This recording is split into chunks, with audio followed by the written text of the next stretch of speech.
আকাশবাণী খবর পড়ছি চঞ্চল ভট্টাচার্য। প্রথমে বিশেষ খবর। রাষ্ট্রপতি সকলের জন্য মানবাধিকার এবং সম্মান রক্ষা করতে ন্যায়সঙ্গত ডিজিটাল পরিমণ্ডল সুনিশ্চিত করার গুরুত্বের উপর জোর দিয়েছেন। আগামী বছর থেকে common university entrance test UG computer ভিত্তিক পরীক্ষা সিবিটি মোডে নেওয়া হবে বলে বিশ্ববিদ্যালয় মঞ্জুরি কমিশন জানিয়েছে। সভা পরিচালনার কাজে পক্ষপাতিত্বের অভিযোগ তুলে বিরোধী সাংসদরা আজ রাজ্যসভার চেয়ারম্যানের বিরুদ্ধে অনাস্থা প্রস্তাব জমা দিয়েছেন। সামরিক প্রযুক্তিগত সহযোগিতার বিষয়ে ভারত রাশিয়া আন্তঃসরকারি কমিশনের ২১তম বৈঠক মস্কোয় শুরু হয়েছে। বাংলাদেশ যত দ্রুত সম্ভব ভারতের সঙ্গে অমীমাংসিত বিষয়গুলির নিষ্পত্তির ব্যাপারে প্রত্যয় ব্যক্ত করেছে। আসছে বিস্তারিত খবরে। আজ মানবাধিকার দিবস। মানবাধিকার সুরক্ষিত করতে প্রতি বছর গোটা বিশ্বজুড়ে দিনটি পালন করা হয়। এবারের দিনটির পালনের মূল ভাবনা বর্তমানে আমাদের অধিকার আমাদের ভবিষ্যৎ। উল্লেখ্য ১৯৪৮ সালে রাষ্ট্রসংঘের সাধারণ পরিষদ ১০ই ডিসেম্বর দিনটিকে মানবাধিকার দিবস হিসেবে ঘোষণা করে। রাষ্ট্রপতি দ্রৌপদী মুর্মু সকলের জন্য মানবাধিকার এবং সম্মান রক্ষা করতে ন্যায়সঙ্গত ডিজিটাল পরিমণ্ডল সুনিশ্চিত করার গুরুত্বের উপর জোর দিয়েছেন। মানবাধিকার দিবস উপলক্ষে নতুন দিল্লির জাতীয় মানবাধিকার কমিশন দপ্তরে আয়োজিত অনুষ্ঠানে যোগ দিয়ে রাষ্ট্রপতি বলেন, সাইবার অপরাধ এবং জলবায়ু পরিবর্তন মানবাধিকারের কাছে নতুন বিপদ হয়ে উঠেছে। রাষ্ট্রপতি বলেন, দারিদ্র্য দূরীকরণ, ক্ষুধা নিবারণ এবং তরুণ সম্প্রদায়ের কাছে সমান সুযোগ পৌঁছে দেওয়ার নীতি বাস্তবায়নের ক্ষেত্রে ভারত বিশ্বের সামনে উজ্জ্বল দৃষ্টান্ত হিসেবে প্রতিপন্ন হয়েছে। সমাজের প্রান্তিকতম মানুষের অধিকার তুলে ধরার পাশাপাশি মানবাধিকার সম্পর্কে সচেতনতা বৃদ্ধিতে কার্যকর ভূমিকা পালনের জন্য তিনি কমিশনের প্রশংসা করেন। हमें प्रत्येक व्यक्ति के मौलिक अधिकारों को बनाए रखना चाहिए और ये सुनिश्चित करना चाहिए कि कोई भी पीछे ना छूटे।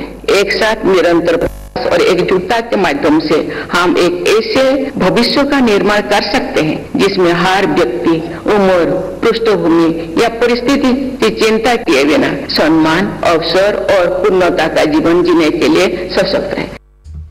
এই উপলক্ষে সুপ্রিম কোর্টের বিচারপতি এবং জাতীয় আইনি পরিষেবা কর্তৃপক্ষ নালসার কার্যনির্বাহী চেয়ারম্যান বিচারপতি বি.আর. গাভাই বলেন, এবছর ৩টি জাতীয় লোক আদালত আয়োজন করে ৭,৭০,০০,০০০-এরও বেশি মামলার নিষ্পত্তি করা হয়েছে। নালসার নির্দেশিকা মেনে আইনি পরিষেবা কর্তৃপক্ষ দরিদ্র মানুষের কাছে বিনামূল্যে আইনি সাহায্য পৌঁছে দেবার ক্ষেত্রে কাজ করে চলেছে। বিচারপতি বি.আর. গাভাই পরিবর্তনকামী সম্প্রদায়ের অধিকারের ওপর জোর দেন। ২০১২ সালে সুপ্রিম কোর্ট এক মামলায় এ ব্যাপারে এক ঐতিহাসিক राय दें। मानवाधिकारों को सुरक्षा के लिए नालसा सक्रिय कदम उठाता है। 2012 में नालसा ने ट्रांसजेंडर कम्युनिटी के अधिकारों के लिए सुप्रीम कोर्ट में एक मुकदमा दायर किया था, जिसके परिणाम स्वरूप एक ऐतिहासिक निर्णय आया जिसमें ट्रांसजेंडर को थर्ड जेंडर के रूप में मान्यता दी गई। এদিকে মানবাধিকার নিয়ে উল্লেখযোগ্য কাজ করার জন্য প্রতি বছর দেশের বিশিষ্ট কিছু মানুষকে পুরস্কৃত করে নিউ দিল্লির international institute of human rights প্রতিষ্ঠান।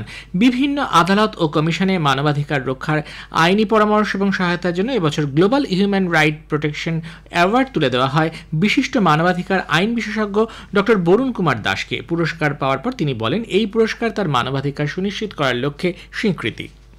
প্রধানমন্ত্রী নরেন্দ্র মোদী বলেছেন, আসাম আন্দোলনে যারা নিজেদের উৎসর্গ করেছেন তাদের সাহস ও আত্মত্যাগকে স্মরণ করার একটি উপলক্ষ শহীদ দিবস। শ্রী মোদী বলেন, এদের অঙ্গীকার এবং নিঃস্বার্থ উদ্যোগে আসামের অনন্য সংস্কৃতি এবং পরিচয় রক্ষা করতে সাহায্য করেছে। এদের শৌর্য উন্নত আসাম গড়ে তুলতে অনুপ্রেরণা যোগায়। প্রধানমন্ত্রী আগামীকাল স্মার্ট ইন্ডিয়া হ্যাকাথন ২০২৪-এর চূড়ান্ত পর্বে তরুণ আবিষ্কর্তাদের সঙ্গে কথা বলবেন। ভিডিও কনফারেন্সের মাধ্যমে দেশজুড়ে ৫১টি কেন্দ্রে আয়োজিত ওই অনুষ্ঠানে অংশ নেবেন প্রধানমন্ত্রী। ১৩০০-এর বেশি ছাত্রছাত্রীর দল চূড়ান্ত প্রতিযোগিতায় প্রতিদ্বন্দ্বিতা করবেন। পশ্চিমবঙ্গে আইআইটি খড়গপুরে স্মার্ট ইন্ডিয়া হ্যাকাথনের চূড়ান্ত পর্যায়ের প্রতিযোগিতার আয়োজন করা হয়েছে। আগামী বছর থেকে common university entrance test UG computer ভিত্তিক পরীক্ষা সিবিটি মোডে নেওয়া হবে। UGC chairperson M Jagadesh Kumar সংবাদ মাধ্যমকে জানিয়েছেন, দ্বাদশ শ্রেণীর উত্তীর্ণ সকল ছাত্রছাত্রী এই পরীক্ষায় বসতে পারবেন। আগামী বছর স্নাতক স্তরে ৩৭টির পরিবর্তে ৬৩টি বিষয় নিয়ে পরীক্ষা নেওয়া হবে। প্রতিটি বিষয়ের সময়কাল ১ ঘণ্টা। বিশ্ববিদ্যালয় মঞ্জুরি কমিশন ওরফে ইউজিসির প্রধান শ্রী কুমার জানান, এখন থেকে সব প্রশ্ন বাধ্যতামূলক থাকবে, কোনো ঐচ্ছিক প্রশ্ন থাকবে না। শিক্ষার্থীরা ৬টি নয়, এখন থেকে সর্বোচ্চ ৫টি বিষয়ে পরীক্ষা দিতে পারবে। ইউপিএসসি ২০২৪-এর সিভিল সার্ভিস মেইন পরীক্ষার ফল ঘোষণা করেছে। উত্তীর্ণ প্রার্থীদের এবার পার্সোনালিটি টেস্ট সাক্ষাৎকারে বসতে হবে। ইউপিএসসির সরকারি ওয়েবসাইটে এর ফল জানা যাচ্ছে। সভা পরিচালনার কাজে পক্ষপাতিত্বের অভিযোগ তুলে বিরোধী সাংসদরা আজ রাজ্যসভার চেয়ারম্যান জগদীপ ধনখড়ের বিরুদ্ধে অনাস্থা প্রস্তাব জমা দিয়েছেন। সামাজিক মাধ্যমে এক বার্তায় কংগ্রেস সাংসদ জয়রাম রমেশ জানিয়েছেন, উচ্চকক্ষের সেক্রেটারি জেনারেলের কাছে এ ব্যাপারে নোটিশ দেওয়া হয়েছে।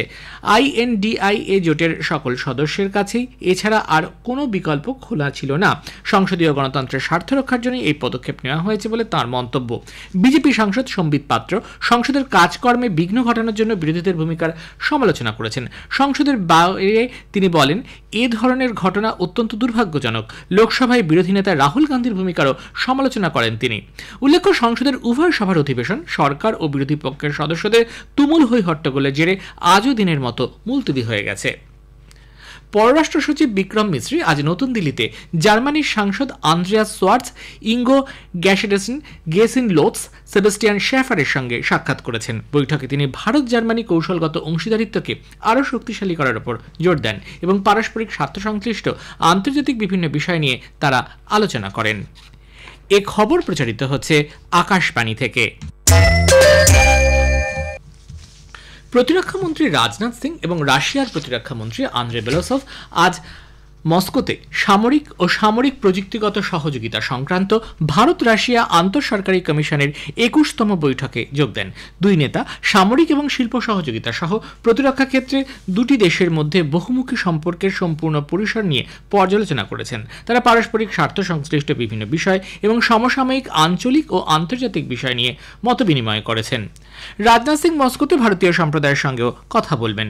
গতকাল ভারতীয় নৌবাহিনীর জন্য স্টিলথ মিসাইল ফ্রিগেট INS তুশিলকে প্রতিরক্ষা মন্ত্রীর উপস্থিতিতে রাশিয়ার কালিনিনগ্রাদে ইয়ান্টার শিপইয়ার্ডে তুলে দেওয়া হয়।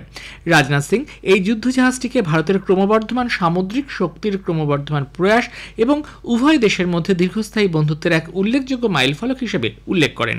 তিনি বলেন, আত্মনির্ভর ভারত অভিযানে রাশিয়ার সমর্থন উভয় দেশের মধ্যে গভীর দ্বিপাক্ষিক সম্পর্কের এক প্রতিফলন। বাংলাদেশ যত দ্রুত সম্ভব ভারতের সঙ্গে অমীমাংসিত বিষয়গুলির নিষ্পত্তির ব্যাপারে প্রত্যয় ব্যক্ত করেছে। গতকাল ঢাকায় ভারত ও বাংলাদেশের মধ্যে অনুষ্ঠিত ফরেন অফিস কনসালটেশন FOPর পর বাংলাদেশের বিদেশ সচিব জাসিমউদ্দিন ভারতের সঙ্গে একযোগে কাজ করার বিষয়ে মত প্রকাশ করেছেন। তাদের সাংস্কৃতিক ও ধর্মীয় কূটনৈতিক সম্পত্তির ওপর হামলার বিষয়ে প্রশ্ন তোলা হয়েছে বলে ভারতের পক্ষ থেকে বাংলাদেশের কাছে জানানো হয়। নদী জল বন্টন বিষয় নিয়েও দু দেশের মধ্যে গুরুত্বপূর্ণ আলোচনা হয়েছে বলে বাংলাদেশের সংবাদ মাধ্যম সূত্রে জানা গেছে। বাংলাদেশ গঙ্গা জল চুক্তির পুনর্নবীকরণের পাশাপাশি তিস্তা জল বন্টন চুক্তিকেও এর সঙ্গে যুক্ত করার উপর জোর দিয়েছে। মুম্বাইয়ের কুর্লা এলাকায় গতরাতে বেস্ট বাস দুর্ঘটনায় মৃতের সংখ্যা বেড়ে হয়েছে 7। মর্মান্তিক ঘটনায় আহত আরও 49 জন বিভিন্ন হাসপাতালে চিকিৎসাধীন। বেস্ট বাসের চালক সঞ্জয় মোড়েকে আজ আদালতে তোলা হলে বিচারক তাকে 21শে ডিসেম্বর পর্যন্ত পুলিশ হেফাজতে পাঠানোর নির্দেশ দেন। কলকাতার আরজিকর কাণ্ডে CBI এর সর্বশেষ স্ট্যাটাস রিপোর্ট পর্যবেক্ষণের পর সুপ্রিম কোর্ট জানিয়েছে, এই হত্যা ও ধর্ষণ মামলায় যে শুনানি নিম্ন আদালতে চলছে সম্ভবত 1 মাসের মধ্যেই তা সম্পূর্ণ হয়ে যাবে। শিয়ালদা বিশেষ CBI আদালতে সোম থেকে বৃহস্পতি দৈনিক ভিত্তিতে এই শুনানি চলছে। 43 জন সাক্ষীর বয়ান রেকর্ড করা হয়েছে। 81 জন সাক্ষীকে জেরা করা হবে। সুপ্রিম কোর্টের প্রধান বিচারপতি সঞ্জীব খান্না এবং বিচারপতি সঞ্জয় কুমারের বেঞ্চ এই পর্যবেক্ষণ করেছেন। CBI এর পক্ষে সলিসিটর জেনারেল তুষার মেহতা বেঞ্চকে জানান, আরজিকর হাসপাতালের আর্থিক অনিয়মের বিষয়ে পৃথকভাবে তদন্ত চলছে এবং চার্জশিটও পেশ করা হয়েছে।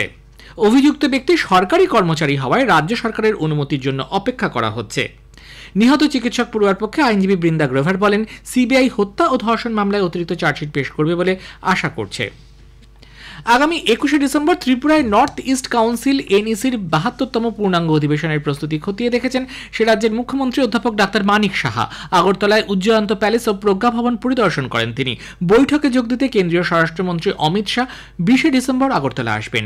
কেন্দ্রীয় স্বরাষ্ট্রমন্ত্রী ছাড়াও উত্তর পূর্বাঞ্চলের উন্নয়ন মন্ত্রী জ্যোতিরাদিত্য সিন্ধিয়া, উত্তর পূর্বাঞ্চলের রাজ্যগুলির রাজ্যপাল, মুখ্যমন্ত্রী, উপমুখ্যমন্ত্রী, মুখ্য সচিব সহ উচ্চপদস্থ আধিকারিকরা বৈঠকে যোগ দেবেন। ঝাড়খণ্ড মুক্তি মোর্চার নেতা রবীন্দ্রনাথ মাহাতো সর্বসম্মতভাবে দ্বিতীয়বারের জন্য বিধানসভার অধ্যক্ষ নির্বাচিত হয়েছেন। নবনির্বাচিত ঝাড়খণ্ড বিধানসভায় রাজ্যপাল সন্তোষ কুমার গাঙ্গোয়ার আগামীকাল অভিভাষণ দেবেন।